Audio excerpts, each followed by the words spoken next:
1, 2, 3. Para celebrar o Día das Letras Galegas, imos... Espera, me olvidé. Miramos a la cámara. Para celebrar o Día das Letras Galegas, os alumnos de galego do Instituto Cervantes van ler o poema Longa noite de pedra, de Celso Emilio Ferreiro. O teito é de pedra. De pedra son os muros e as tebras. De pedra, o chão e as reixas.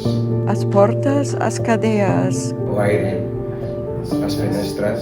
as olladas son de pedra.